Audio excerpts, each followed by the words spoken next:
अभी तक का उर्दू खबरनामा लेकर मैं आपका मेज़बान गौहर कुछे आपकी खिदमत में हाजिर। उर्दू खबरनामे में सबसे पहले रुख करते हैं जनूबी कश्मीर का।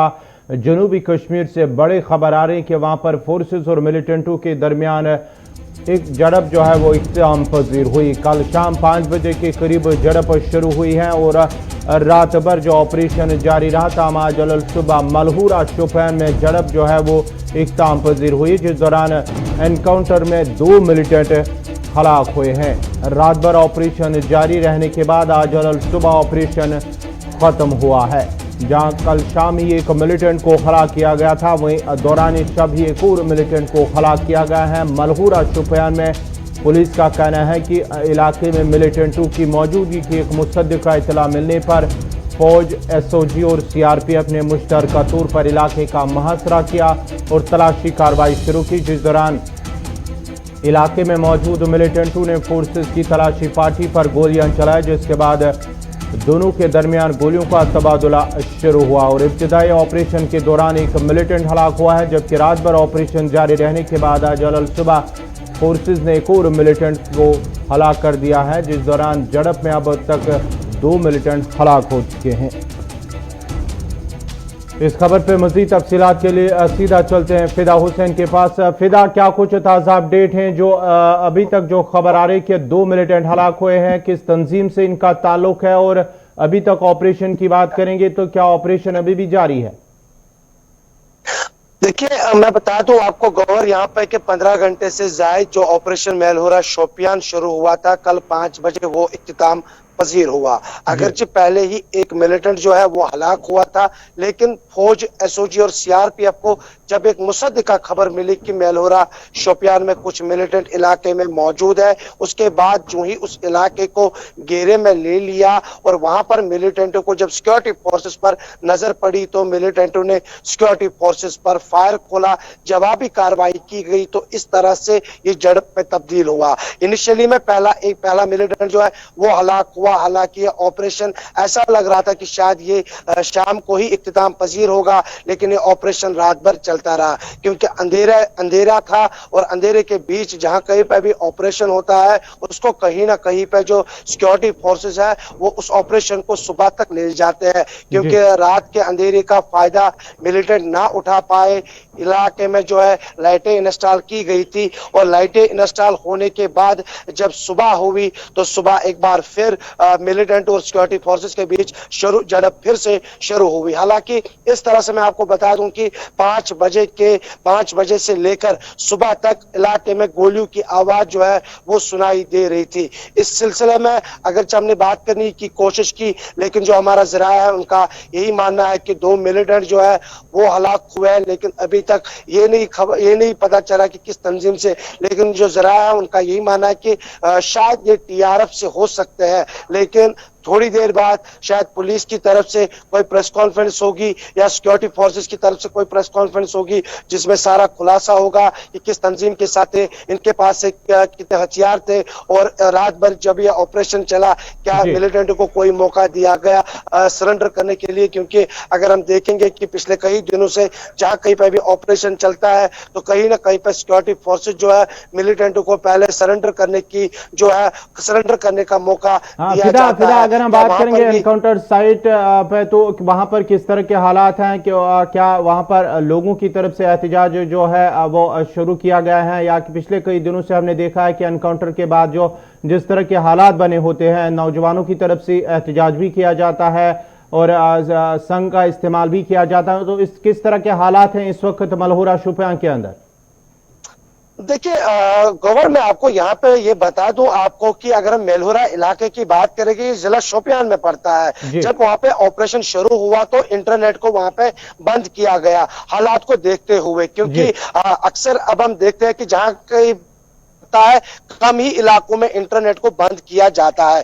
दूसरी बात यह है कि अगर हम इस ऑपरेशन की बात करेंगे, क्योंकि पहले ही सिक्योरिटी फोर्सेस के कड़े इंतजाम किए गए थे, सीआरपीएफ को बहुत सारे जगहों पर डिप्यूट किया गया था ताकि जो अमन कानून है उसको बहाल रखा जाए, और अभी तक कि जो हमारे पास खबर है वो यही है कि जो अमन कानून को बाहर रखने के लिए सिक्योरिटी फोर्सेस पहले वहां पे तैनात थी। इस तरह से अभी तक ऐसा कोई वाकया पेश नहीं आया संघ का, क्योंकि हमारी बात भी हुई है वहां पे जो हमारे नुमाइंदे हैं उनके साथ भी बात हुई है, तो उन्होंने भी कहा कि अभी हालात जो है वो काबू में है। लेकिन इस तरह से मैं आपको बता दूं, ऑपरेशन खत्म हो चुका है। इस ऑपरेशन में 2 मिलिटेंट हलाक हुए हैं और इंटरनेट अभी भी इलाके में बंद है। कवर। चलिए, बहुत बहुत शुक्रिया फिदा हुसैन आपका। ये थे फिदा हुसैन तफसीलात फराहम कर रहे थे मलहूरा शोपियां के अंदर, जहां रात भर ऑपरेशन जारी रहा, जबकि इब्तिदाई झड़प के दौरान एक मिलिटेंट को हलाक किया गया है। अब रात के दौरान ही एक और मिलिटेंट को हलाक किया गया और फोर्सेस की जानिब से 2 मिलिटेंटों की हलाकत के हवाले से खबर मौसूल हो रही है। ताहम इस हवाले से उन मिलिटेंटों का किस तंजीम से ताल्लुक है और वो किस इलाके से ताल्लुक है, वो मकामी है, इस हवाले से अभी जो है सरकारी तौर पर इसकी तस्दीक होनी अभी बाकी है। जबकि फोर्सेस का मानना है कि हलाक हुए मिलिटेंटों से हथियार भी बरामद किया गया है। अब जरा पंजाब का रुख करते हैं। पंजाब से बड़ी खबर आ रही है कि पंजाब असेंबली के खुसूसी इजलास के दूसरे दिन भी आज पंजाब असेंबली में 3 बिल पेश कर दिए गए हैं। पंजाब हुकूमत की जानिब से पंजाब हुकूमत ने ज़री कवानीन के खिलाफ 3 तरमीमी बिल पेश किए गए हैं। वज़ीर आला अमरिंदर सिंह की जानिब से बिल मुतारिफ किए गए हैं और किसानों से फसल खरीदने के मुतल्लिक तरमीमी बिल पेश किए गए हैं। जहां किसानों की जानिब से लगातार एहतजाज किए जा रहे थे ज़री कानून के खिलाफ, जो हाल ही में मरकजी सरकार पार्लियामेंट में कानून बना है, उसके खिलाफ लगातार किसानों की जानिब से पंजाब के अंदर और दूसरे रियासतों के अंदर एहतजाजी मुजाहरे किए गए थे। इस सिलसिले में पंजाब हुकूमत की जानिब से कल और आज खुसूसी इजलास तलब किए गए थे और इस सिलसिले में पंजाब असेंबली में 3 बिल जो है तरमीम बिल पेश कर दिए गए हैं। पंजाब हुकूमत ने ज़री कवानीन के खिलाफ 3 तरमीम बिल पेश किए गए हैं और वज़ीर आला कैप्टन अमरिंदर सिंह की जानिब से बिल मुतारिफ किए गए हैं।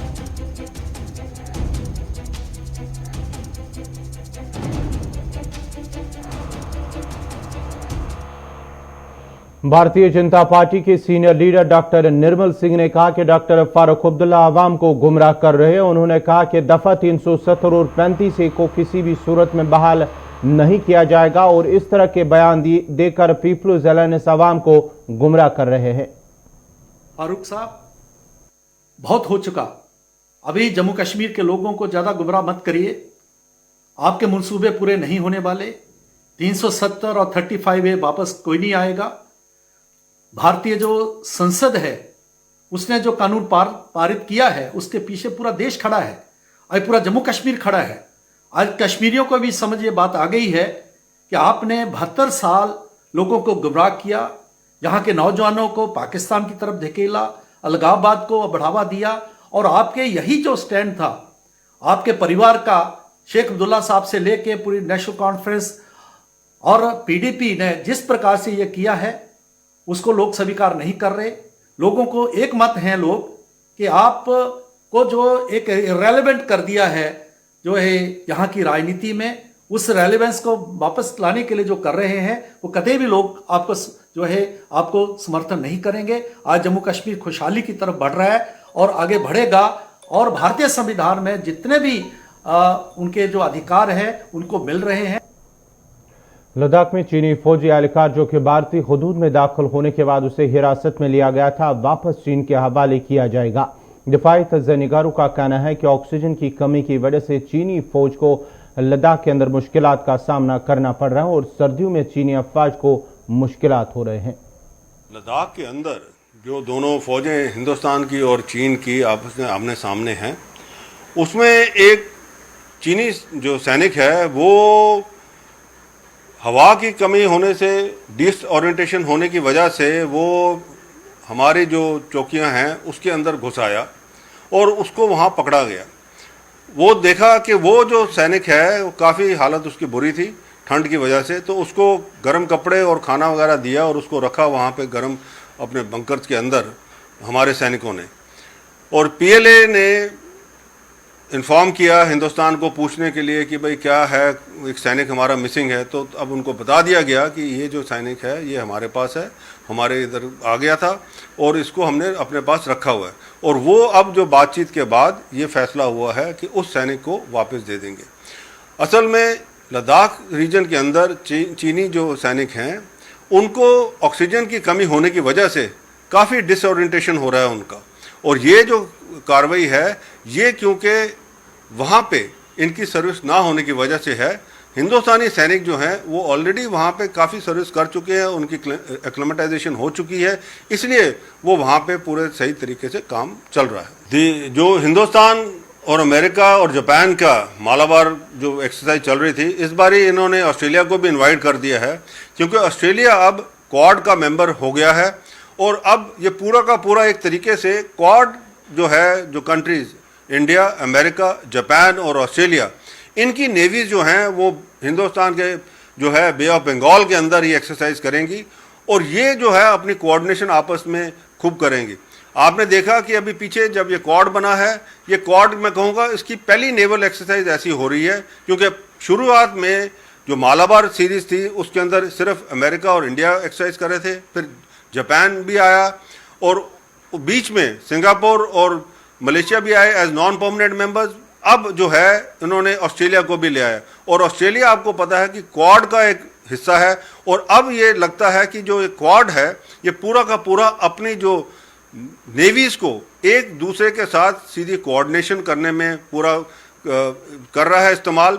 और जिससे कि कल को अगर आने वाले दिनों में चाइना को इन्होंने इनकी शिपिंग लेन्स को ब्लॉक करना है, चाइना के शिप्स को ब्लॉक करना है, उसके अंदर ये बहुत मददगार होगी। इसके अलावा पायरेसी और बाकी जो है जिस हिसाब से हाई सीज के अंदर ये चलती है ये सी पायरेसी, उसके खिलाफ भी बहुत कारगर होगी।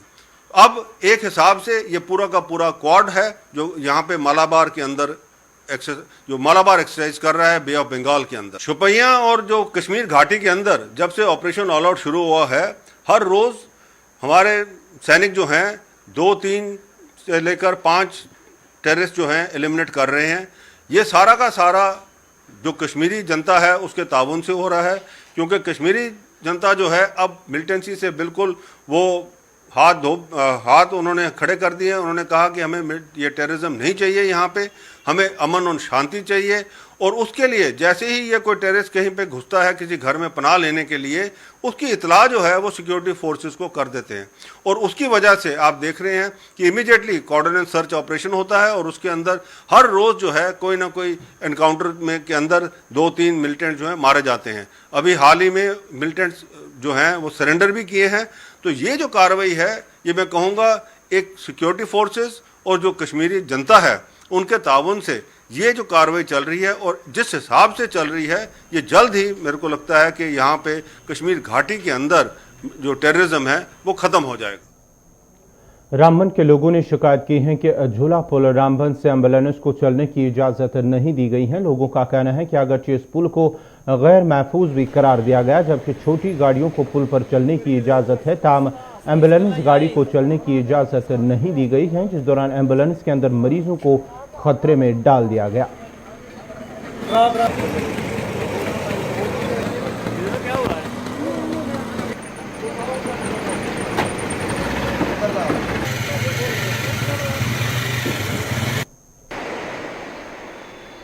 हमने सुबह एक एम्बुलेंस में 3 पेशेंटों को लाया।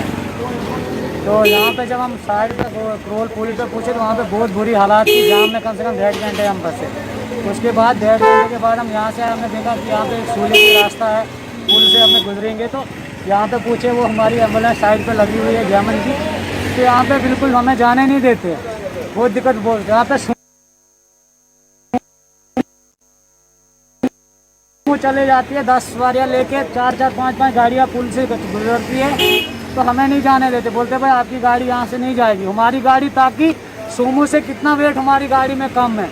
जो एम्बुलेंस है महिंद्रा की, टाटा की, इससे सोमू से कहीं गुना कम वेट होता है। यहाँ से हमें क्रॉस नहीं होने दिया मैट्रा ब्रिज है, तो बोला गया कि आप वहाँ से आ जाओ। उससे हमें बहुत प्रॉब्लम हो रही है कि इससे हमें से हमें हमारी अपील है कि इसको खोल दिया जाएगा कि डेली यहाँ से कम ज़्यादा नहीं 10-5 एम्बुलेंस तो चलती रहती है, इसलिए गुजारिश करते हैं एडमिनिस्ट्रेशन इसको खोल दिया जाएगा।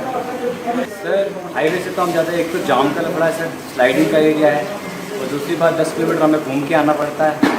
तो एक तो पेशेंट होता है एम्बुलेंस में, कैसे घुमा सकते हैं, अगर यहाँ से कुछ ज़्यादा तो हमें ईजी हो जाता है, इसलिए हम रिक्वेस्ट करते हैं एडमिनिस्ट्रेशन से कि बिजली के तरसीली निज़ाम की खस्ताहाली की शिकायत करते हुए टंगडार कुपवारा के लोगों का कहना है कि मुतल्लिका महकमे की गफलत जारी की वजह से इलाके में बिजली का तरसीली निज़ाम काफ़ी बोसीदा हो चुका है, जिस दौरान तरसीली लाइनें दरख्तों और मकानों की छतों से लटकी हुई हैं, जिसकी वजह से इलाके में एक बड़ा हादसा होने का खतरा लाहक है।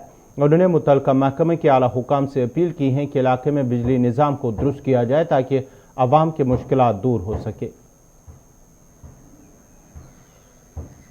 मेरे मकान के साथ बिजली की तारें लगी हुई हैं और मैं कई बार बिजली वालों को ये कह चुका हूँ कि भाई आप मेहरबानी करके अपना पोल लगाइए, मेरे मकान को ख़तरे से बचाइए। और उन्होंने टस से मस नहीं आज तक समझा कि भाई हम ये क्या कह रहे हैं, माल के मकान क्या कह रहा है, क्योंकि बिजली महकमे को करोड़ों रुपए आते हैं मरकज की तरफ से। कहाँ जाता है वो पैसा तो यही लोग खाते हैं ना। एक जगह से पोल उठाया तो दूसरी जगह पर बिक्री कर दिया, दूसरी जगह से उठाया तो किसी लिहाजदार को दे दिया। टंटार देखिए, जाल बिछाया हुआ है एक सफ़ेदे से दूसरे सफ़ेदे तक, एक अखरोट से दूसरी अखरोट तक, एक पेड़ से दूसरे पेड़ तक, लेकिन पोलों का कोई नाम ही नहीं है। मेरा मकान इस वक्त पूरा ख़त्म हो रहा है। अगर किसी वक्त भी मेरे मकान को कोई शार्ट आ गया, आगे भी तार है पीछे भी तार है, सेंटर में मेरा मकान है, तो मैं बिजली महकमे को छोड़ूंगा नहीं, चाहे मुझे सुप्रीम कोर्ट तक क्यों ना जाना। अब जैसा कि मौसम सरमा आ रहा है, हमारी तरसील लाइन और पोलों का ये हाल है जो आपके सामने नज़र आ रहा है। तब से सेंट्रल गवर्नमेंट की तरफ से बहुत स्कीमें आई, लेकिन किसी पर भी अभी जामे अमल नहीं हो सका। इसलिए हमारे पूरा मेन इलाका जो टंगडार है मरकज़ी इलाका है, लेकिन यहाँ का ये हाल है तो बाकी इलाकों का क्या हाल होगा। इसलिए गवर्नमेंट से पुरजोर गुजारिश की जाती है कि जल्द अज जल्द जहाँ तक हो सके तो हमारे पोल और तहसील लाइनों को ठीक किया जाए। दिल्ली में आहिस्ता आहिस्ता फिजाई आलूदगी में इजाफा देखने को मिल रहा है, जिस दौरान लोगों का कहना है कि अगरचे अभी पिछले सालों के मुकाबले में फिजाई आलूदगी में कमी है, ताहम हर गुजरते दिन के साथ फिजाई आलूदगी में इजाफा देखने को मिल रहा है, जिसकी वजह से सुबह सुबह लोगों को मुश्किलात का सामना करना पड़ रहा है। लोगों का यह भी कहना है कि पंजाब और दीगर रियासतों में पराली जलाने की वजह से फिजाई आलूदगी बढ़ रही है, जिस पर सरकार को ध्यान देने की जरूरत है। सबसे पहली बात तो इंडिया में पोल्यूशन करके, और स्पेशली दिल्ली जो कैपिटल है हमारी इंडिया की, उसमें पोल्यूशन देखते हुए साइकिलिस्ट को बढ़ावा देना चाहिए। पोल्यूशन करके व्हीकल्स वगैरह और जितने भी पोल्यूटिंग चीज़ें हैं उसको कम करनी चाहिए और साइकिलिस्ट को बढ़ावा देना चाहिए ताकि हम आगे से आगे पोल्यूशन को कम किया जा सके। मॉर्निंग वॉक पे मैं आ रही हूँ डेली, मुझे 1 मंथ हुआ है आते हुए। अब लेकिन पहले इतनी प्रॉब्लम नहीं थी, पर अभी 15-20 दिन से प्रॉब्लम ज़्यादा बढ़ गई है। पहले इतनी फॉग भी नहीं होती थी, लेकिन जब से पराली जलनी शुरू हुई है उससे काफ़ी प्रॉब्लम आ रही है। इवन मुझे भी ब्रीथिंग में प्रॉब्लम हो रही है। प्रॉब्लम की वजह से गले में थोड़ा खराशी भी रहती है, इसी की वजह से। पहले तो कम हो गया था कोविड के टाइम में, क्योंकि ट्रैफिक नहीं था, कुछ भी नहीं था, तो उस टाइम में क्या है कि नेचुरली सब कुछ ख़त्म हो गई या बहुत कम हो गई, विद इन रीजनेबल के अंदर ही आ गई। अब क्या है कि सिचुएशन क्या है कि कोविड तो लोगों का डर दूर हो गया, कोविड ख़त्म नहीं हुआ, लोगों का डर दूर हो गई। अब क्या है कि पब्लिक ट्रांसपोर्ट में कम यूज़ करते हैं, सभी लोगों ने अपने अपने गाड़ी निकाल दी, चाहे 2 व्हीलर हो या 4 व्हीलर हो। अब आप ऑफिस टाइम में या एक रीजनेबल टाइम के अंदर देखोगे तो रोड भर के गाड़ियाँ हैं। तो ये सवाल आता है कि कोविड की आफ्टर इफेक्ट में क्या हमारे पोल्यूशन बढ़ रहे हैं गाड़ियों का। अब BS6 का नॉर्म्स तो आ ही गया, हमारे BS6 नॉर्म्स में भी इतना है कि हमें नहीं पता है कि क्या पोल्यूशन बिल्कुल नहीं होंगे BS6 में। भारत दुनिया में अनाज पैदा करने वालों में से बहुत बड़े ममालिक में से एक है, लेकिन इसके बावजूद अब भारत में 20% आबादी रात को भूखे पेट सोती है। दुनिया भूख से मुकम्मल तरीक़े से लड़कर इसे ख़त्म करने की बात कर रही है ताकि 2030 तक दुनिया में भूखमरी, खाने की किल्लत का खात्मा और बेहतर ग़िज़ा मुहैया कराने के काबिल बन जाना है। भारत में भूख पर काबू पाने के लिए अगरचे सरकार दावे कर रही है, ताहम इसके बावजूद भी भारत में इसकी शरह बढ़ रही है। पेश है इस सिलसिले में हमारे डेस्क की यह रिपोर्ट।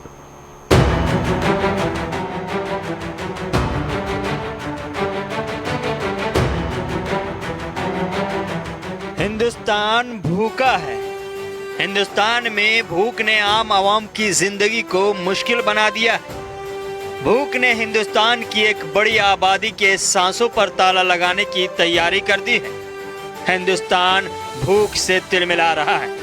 यह हम इसलिए कह रहे हैं चूंकि जो फैक्ट्स एंड फिगर बता रहे हैं वो यही है कि हिंदुस्तान भूखा है। दरअसल आलमी भूख के इंडेक्स में हिंदुस्तान की हालत खराब ही नहीं बल्कि इंतहाई खराब होती दिखाई दे रही है। ग्लोबल हंगर इंडेक्स 2020 में हिंदुस्तान ने अपने पुराने रिकॉर्ड को तोड़ते हुए कुछ ज्यादा ही नीचे रैंक तक पहुंच गया है। दरअसल ग्लोबल हंगर इंडेक्स 2020 में 107 ममालिक की फहरिस्त में हिंदुस्तान 94 नंबर पर पहुंच गया है। यानी सिर्फ 13 ऐसे ममालिक हैं जहां हिंदुस्तान से ज्यादा भूखमरी है। लेकिन हैरानी की बात यह है कि इस मामले में छोटे छोटे पड़ोसी ममालिक ने भी हिंदुस्तान से बेहतर मुजाहरा करते हुए अपने यहाँ की भूखमरी में बेहतरी लाने की कोशिश की है और उसी का नतीजा इंडेक्स में देखने को मिल रहा है। रिपोर्ट के मुताबिक हिंदुस्तान जिन ममालिक से बेहतर पोजीशन में है उनमें रवांडा, नाइजीरिया, अफगानिस्तान, लीबिया, मोज़िम्बिका और चाड जैसे ममालिक का नाम शामिल है। लेकिन हैरानी वाली बात यह है कि भुखमरी के मामले में हिंदुस्तान से ज़्यादा बेहतर पोजीशन नेपाल की है। इंडेक्स में हिंदुस्तान से अच्छा रैंक पाकिस्तान और बांग्लादेश का है। इंडोनेशिया भी बेहतर पोजीशन में है। हिंदुस्तान इस इंडेक्स में 94 नंबर पर है और इंडोनेशिया का रैंक 70 है। हिंदुस्तान का भुखमरी में 94 रैंक है और नेपाल का 73वां। पाकिस्तान 88 नंबर पर है तो बांग्लादेश का रैंक 75वां है। यानी इन छोटे छोटे ममालिक ने भी भुखमरी पर काबू करने में अहम रोल निभाया है और नतीजे में उनका रैंक मामूली बेहतरी के साथ आया है। लेकिन हिंदुस्तान का रैंक दिन ब दिन खराब होता चला जा रहा है और इस पर ना ही मेन स्ट्रीम गोदी मीडिया मुंह खोलने को तैयार है और ना ही सरकार इस पर सफाई देना पसंद करती है। हमारे यहाँ देशभक्ति, हिंदू मुस्लिम और मंदिर और मस्जिद की जंग इस अंदाज में हावी है कि हमारी नजर भुखमरी, करप्शन, मईशत और क्राइम के बढ़ते गिराव पर नहीं पड़ती। उनके गोदी मीडिया इन तमाम बुनियादी मुद्दों से आवाम को दूर रखकर सरकार के तई अपनी वफादारी में लगी है और हालात हैं कि दिन ब दिन खराब होते चले जा रहे हैं। अगर सरकार से सवाल पूछा गया होता और सरकार को भुखमरी पर मजबूत फैसला लेने के लिए मजबूर किया गया होता तो आज ये तस्वीर देखने को नहीं मिलती। क्योंकि सरकार चाहे किसी की भी हो हमेशा ये चाहती है कि उनकी कमियों और नाकामियों पर उनसे सवाल न पूछा जाए। लेकिन मीडिया की मुसलसल सरकारी वफादारी इस जुर्म में साथ साथ रहती है। इसकी वजह से हालात बद से बदतर होते चले जाते हैं। अगर सवाल पूछा गया होता और सरकार को मजबूर किया गया होता तो आज ये रैंक हिंदुस्तान के हिस्से में नहीं आता। तारीख के सफ़हात उठाइए और एक नज़र दौड़ाइए कि पहले भुखमरी की क्या सूरत हाल थी। 2014 में ग्लोबल हंगर इंडेक्स जारी किया गया। मुल्कों की तादाद 76 थी जिनमें हिंदुस्तान का रैंक 55वां आया था, यानी 21 मुल्कों से बेहतर पोजीशन।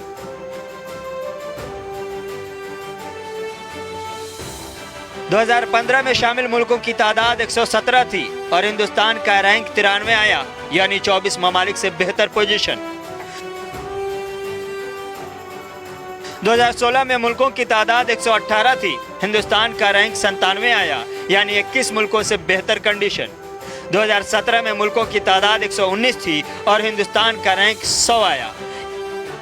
हिंदुस्तान की पोजीशन 19 मुल्कों से बेहतर थी। 2018 में मुल्कों की तादाद 119 हुई और हिंदुस्तान का रैंक और पीछे होते चला गया और 103 तक पहुंच गया, यानी सिर्फ 16 ममालिक से बेहतर। 2019 में शामिल मुल्कों की तादाद 117 थी और हिंदुस्तान का रैंक 102 आया, यानी 15 मुल्कों से बेहतर। और अब साल 2020 है, शामिल मुल्कों की तादाद 107 है और हिंदुस्तान का नंबर 94 है, यानी सिर्फ 13 मुल्कों से बेहतर। इसका मतलब है कि अब हिंदुस्तान सबसे खतरनाक सूरत हाल वाले ममालिक की फहरिस्त में शामिल हो चुका है। यानी भुखमरी हिंदुस्तान में अपने शबाब पर है, मईशत दम तोड़ने को है और सरकार आर्टिकल 370 राम मंदिर, मथुरा शाही मस्जिद और हिंदू मुस्लिम के साथ साथ और मदरसा के नाम पर आवाम को उलझा रखी है। अब वक्त आ गया है कि मुल्क की मफाद को पेश नजर रखकर इस भुखमरी की पहाड़ को तोड़ा जाए। बसूरत दिगर वो दिन दूर नहीं जब भुखमरी आपके घर भी दस्तक देगी।